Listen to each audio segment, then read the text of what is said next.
So, hi friends.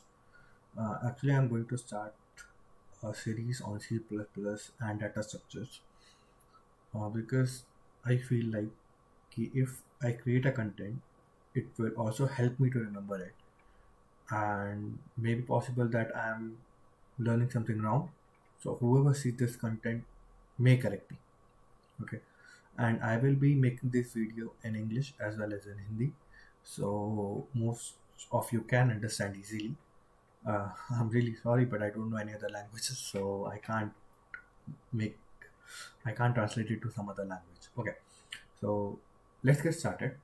So I am not going to use any IDE because I feel the coding should be done at its base level, and so it's so that you are easily able to understand it.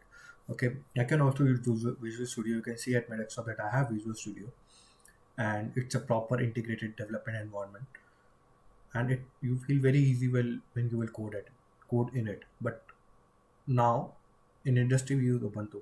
In Ubuntu you won't find these kind of IDE, and you have to go through text editors. And I feel that Visual Studio Code, which you can see, I will also share the link in the description, is very useful. I generally use it, and I also recommend you to use it. And so basically install the Visual Studio Code from this website. Okay, and let's get started. So I have already installed the Visual Studio Code. As you can see, if I open it, it will be here. So this is my Visual Studio Code. Now secondly, the most important thing is that you can't have G++ compiler in your Windows. Okay, it's meant for Ubuntu. So anyhow, you have to install the MinGW. And so I think so I have installed the MinGW. So please install the MinGW from this website. Okay, so this is a website where you will get the MinGW from. I will also share the link. You just need to click on this, download it. It will get downloaded, install it. As soon as you install it, this thing will pop up. Okay, so here you have to click on this and then go to installation and then click on apply changes. So as soon as you do that, the G++ compiler gets added into your system. And if you have not changed the directory, then it will be installed in C drives, MinGW. Okay. The next important thing that you have to do is to add it to your path variable. So it's very simple. Go to path, get environment variables. This is the path variable, as you can see. Edit it, and then just create a new path. Get this link. So basically it will be cminwgw bin. Add it here and click on OK. That's all you need to do. You don't have to think. So for suppose I delete it, I will create a new link. Okay, then I will go to here, then I will go here, then I will go here. What I just need to do is that I need you to copy this. I will go here to create a new. I will click on V, paste. Okay, done. Okay, done. Your path variable is it. To check it here, you can go to your CMD, click on this. If it recognizes G++ here, that means it is added. So basically right now I haven't provided with no input file, that's why it is showing the error. Otherwise it's pretty straightforward. So this is done. But I won't be using it in the command prompt. I will be obviously using it in the Visual Studio. So if you have opened the Visual Studio first and then you have done all these things, please make sure to restart it once, because otherwise the changes will not see in effect. And one more thing to remember, which I just faced is that it's a PowerShell here. Okay, so whenever you go by default, it will obviously show you the PowerShell. So just click on this, choose a here there will be one more option, choose default shell. In this, choose CMD, then close this, then go to terminal again, and then go to new terminal, and you will see a normal command terminal. Now as you can see, I'm here.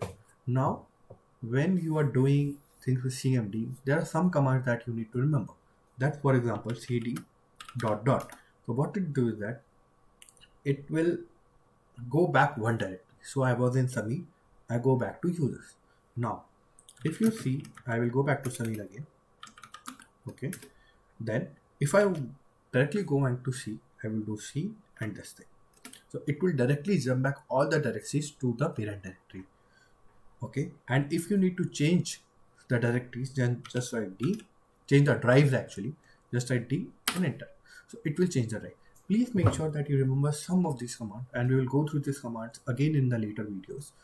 And please make sure that these commands are very useful. Okay, so it will be handy if you write them somewhere or something. And now I have created a small program, datatypes.cpp, and this will be actually my first program where we will go through all the data types in C++ and see their sizes and see their usage and how they are used. But currently I'm just trying to run what it is thing. So as far as you can see, this is a program and there is nothing. So we will write what we will do. We know that there's a file known as hash include. So this is handy. You can see I get suggestions. IOStream. Then in this video I will also teach you some of the things, what to do and what not to do. So before we used to write using names with std. Please avoid that. So when you code in a big company, these kind of things should be avoided. So I prefer to use writing std cout. It should be hello world,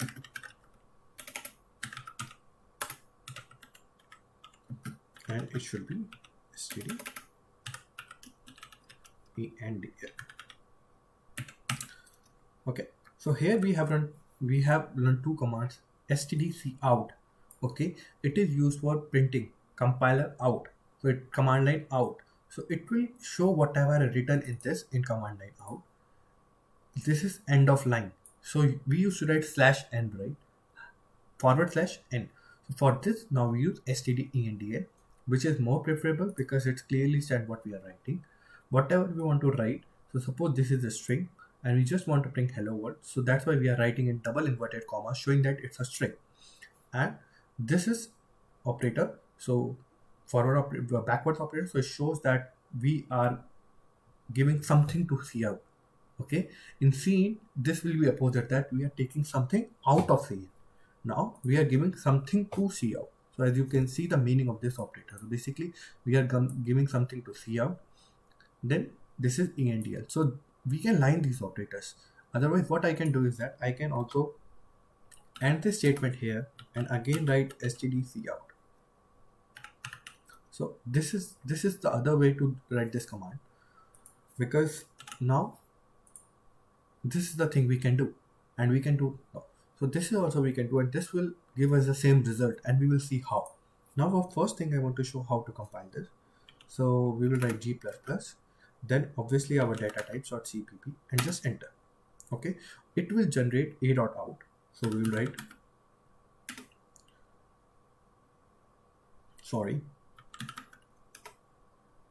hello world. So this command we used to write when we are in Ubuntu. I'm really sorry that this is also my first time in Windows and I'm also trying. So here it generates a.exe and it generates print hello world. Now if you see what I have done, I will do it before. Okay, I will do this thing. Now see, whenever you change something in your code, you need to recompile it. Okay, I will going to recompile it, and I will again run a.exe. So this I press up arrow means the previous thing, and you can do that also, and it will give you the same result. So this is how you will set up your Visual Studio, your G++ compiler with Windows and Visual Studio Windows, and this will be the ID for the future videos. And I will use the same ID, same environment. And please, if you are going through my video, set this thing or I'm on the same thing, मतलब बिल्कुल same करना, कोई change मत करना. It will also help you, and it will also help you to understand what I am teaching and what I am going to teach. And so there are one more thing. So you can go to extensions and install these extensions. So what these extensions will help you. Okay, basic thing, the extensions are such like they will help you. So this is not an IDE, this is a text editor. Okay, this is same as Notepad. Okay, if you compare Notepad and WordPad is a higher version of Notepad, and if you go toward Word is again a higher version of WordPad. So this is basically a text editor, and these are the things which make it more useful. Okay, so you saw, right? I was doing this and I was doing this, and then I can choose. So this is because of IntelliSense. And the red line which I give, which if I don't provide this, okay, it shows the error, right? I'm not showing an error, I don't know why. Okay, so maybe I don't know why I'm not showing an error, but it will show an error. So there will be line below this. This means the syntax is not correct. So that means this is because of debugging. So this will help. Okay, see, it showed out of color. It is not showing green now. So that means this is not the correct syntax for this. Okay, so this is because of all the C++ IntelliSense and all. So this will also help you a lot. This is quite equivalent to Notepad++, but this is I don't know. I prefer it is more user friendly. Okay, so use this. So this video just I will end this video now, and again in next video we will go through the data types of C++, where we can see the sizes and lot of things. We'll play around it so that it will be more to understand which data type should we use for which situation. Okay, see you in next video. Bye bye.